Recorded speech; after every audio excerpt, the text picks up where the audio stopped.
manifestations in the bone, manifestations in the brain, and particularly dementia, because dementia and syphilis was general paresis, and general paresis is as close as you could come to a carbon copy of Alzheimer's disease. The diseases are exactly the same. If a spirochete, syphilis, could cause dementia, why couldn't the Borrelia spirochete, over a long period of time, cause Alzheimer's disease? I extracted DNA from 10 Alzheimer brains that came from the Harvard University Brain Bank. These are the Harvard brain DNA extracts in this tube. Using molecular methods, I was able to find the DNA of the spirochete, which causes Lyme disease, in 7 out of 10 of the Alzheimer brain specimens that we received from Harvard. That's incredible.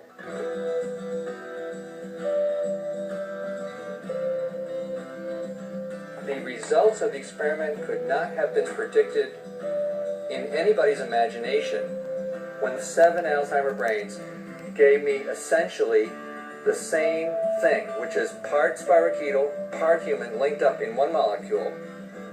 I about fell off my chair.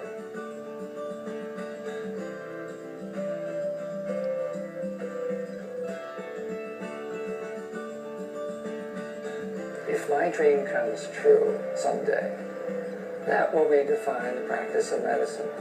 That will redefine the lives of millions of people. Since spirochetes are the cause of neurodegenerative diseases and syphilis, could it be that this spirochetal infection, Lyme disease, is partly or wholly responsible for some of the neurologic degenerative diseases we face in this century? Alzheimer's, Lou Gehrig's disease, Parkinson's disease, multiple sclerosis. Those are named conditions for which no cause is now known.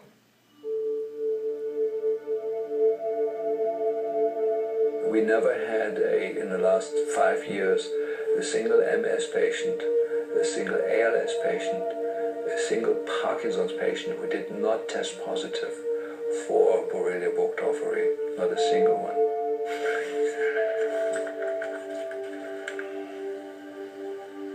About 3 years ago, I became ill with a disease that was ultimately thought to be ALS or Lou Gehrig disease, and it prepared to die within about 2 years' time.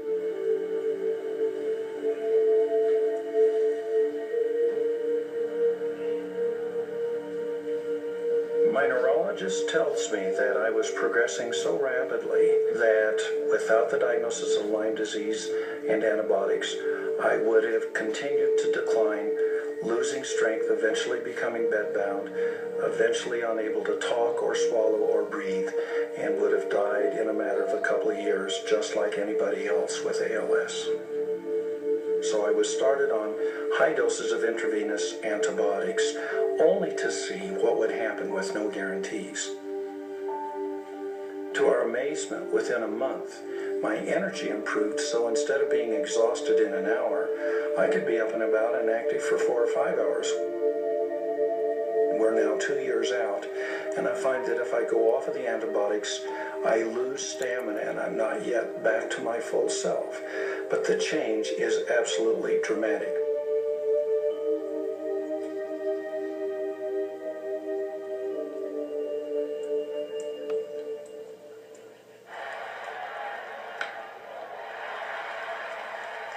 I said, I'm not getting tested. I said, there's no way. There's no way I have Lyme because I've been told by the best doctors that I have Parkinson's. My name is Ben Petrick. Baseball is kind of like my life. I went from being a gifted athlete to, there's times when it's hard to put a shirt on.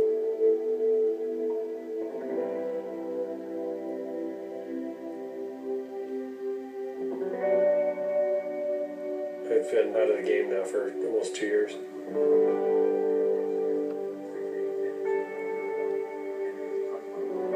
When you're diagnosed with a disease like Parkinson's, it's like a slow death sentence. That's kind of how you feel like. There's no cure for it. It's just kind of a slow deterioration of your former self.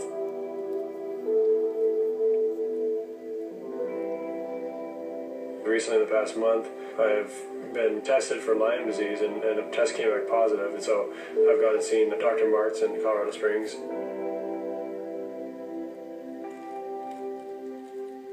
We're scared. My wife and I are sitting there going, do we want to do this? Because they're talking about sticking something in my vein that's going to go into my big artery, it's going to go into my heart. I'm going, what?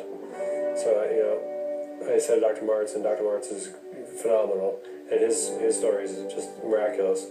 And I said, should I do this? And he said, Ben, if you were part of my family, I would chain you down and not let you leave here until you have this done.